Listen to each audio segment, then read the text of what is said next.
কুষ্টিয়ার পোড়াদহের বিখ্যাত কাপড়ের দোকান আজমিরি বস্ত্র বিতান অ্যান্ড গার্মেন্টস সহ অন্য মার্কেটে ঈদের কেনাকাটা নিয়ে ব্যস্ত সময় পার করছেন মানুষ। পরিবারের সদস্যদের সঙ্গে নিয়ে অনেকেই এখানকার মার্কেটগুলোতে কেনাকাটা করছেন। প্রবীণ নবীন ছোট সদস্যদেরও সঙ্গে নিয়ে তারা বিভিন্ন পোশাক কিনছেন। আসলে আমাদের যশোরে শপিং করার জন্য অনেক আছে। আপনার আমাদের যশোর শহরে আছে অনেক মার্কেট আছে, বাট তারপরেও হচ্ছে যে এখানে এই পোড়াদায়ে আসার মেন উদ্দেশ্য হচ্ছে অনেকের মুখে শুনছি যে এখানে অনেক রিজনেবল প্রাইজে প্রোডাক্ট পাওয়া যায়। তারপরে অনেক সুনাম আছে এই পোড়াদার।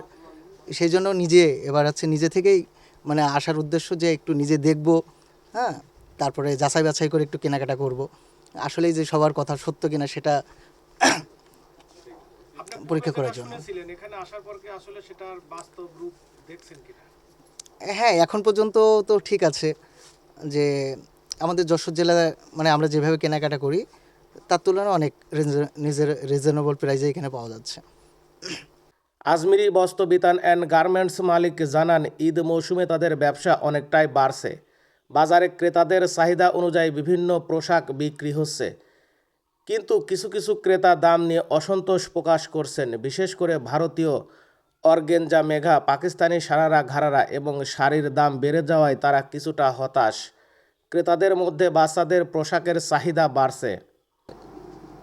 সারা বছর আমরা আশায় থাকি যে রমজান বছরে একটা ঈদ আসবে, এটা জমজমাট ঈদ হবে, কিন্তু কালেকশনও সেইভাবে দেওয়া হয়। প্রতিষ্ঠানে অনেক ভালো ভালো কালেকশন দেওয়ার চেষ্টা করি। আশা রাখি যে রমজানে একটু বেশি বেচা কেনা হবে, ভালো বেচা কেনা হবে। শুধু আমাদের আজমেরি প্রতিষ্ঠানে না, পুরাদা বাজারে আরও অনেক বড় বড় প্রতিষ্ঠানও আছে। সবাই আশা রাখে, সব ব্যবসায়ী আশা রাখে যে আমাদের ব্যবসাটা ভালো চলবে, কিন্তু আশানুরূপ হয়তো আয়োজন দেওয়ার পরে সেই রকম আশানুরূপ বেচা কেনা হচ্ছে না। বেচা কেনা না হওয়ার পিছনে কারণও আছে, যে কিছু দেশের সার্বিক প্রতিকূল পরিবেশ অতিক্রম করে আসলে মাল মাল কেনাকাটার উপরে যে ভ্যাট ট্যাক্স আসলে একটু বৃদ্ধি হয়েছে। ভ্যাট ট্যাক্স দেওয়ার কারণেও এর উপরে কিছু এফেক্ট পড়েছে। কিন্তু আশা করা হয়েছিল যে রোজার প্রথম দিক থেকে বেচা কেনা শুরু হবে। সেই তুলনায় আসলে রোজা শুরু হলে মানুষ তো একটু সময় নেয়, এক আধ সপ্তাহ পর থেকে একটু বেচা কেনা শুরু হয়। কিন্তু এক আধ সপ্তাহ পর থেকে বেচা কেনা শুরু হয়েছে, মোটামুটি হচ্ছে। এখন কত দূর কী হয় দেখা যাক, আল্লাহ ভরসার সামনে এই বেচা কেনাটা কত দূর এইভাবে হবে। একটু বলবেন যে আসলে জিনিস বাড়তি দামের জন্য কি ক্রেতার সাথে কোনো আসলে বাড়তি দাম সেরকম এটা যতটুকু সামান্য হয়েছে, এটা দেশের প্রতিকূল পরিবেশের কারণেই বাড়তি দামটুকু হয়েছে। তবে এটা আমরা বেশি নিচ্ছি না, এটা আমাদের বেশি দিয়ে হয়তো 10-20 টাকা কোনো মালে এখানে হোলসেল মার্কেট, এবং আমাদের একান্তই আমাদের আজমেরি প্রতিষ্ঠান, আমরা অনেক হোলসেল প্রাইজেই দিই।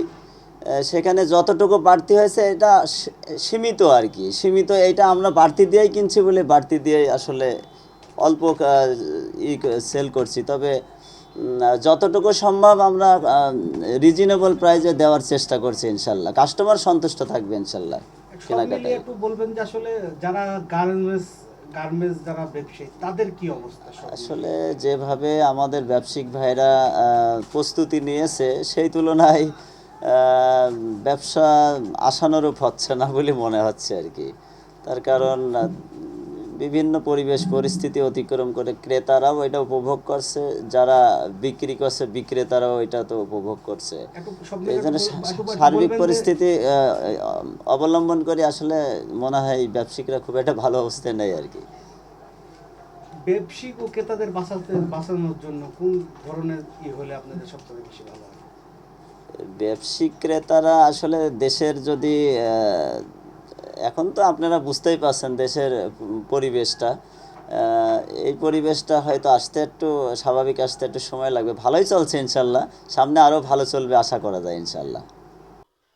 এবারের ঈদে পোশাকের দাম বেশি হওয়ায় অনেক পরিবারের বাজেট ছাড়িয়ে গিয়েছে। পরিবহন খরচ ও পণ্যের দাম বাড়ানোর কারণে তারা কোনো বিকল্প পন্থা গ্রহণ করতে পারছেন না।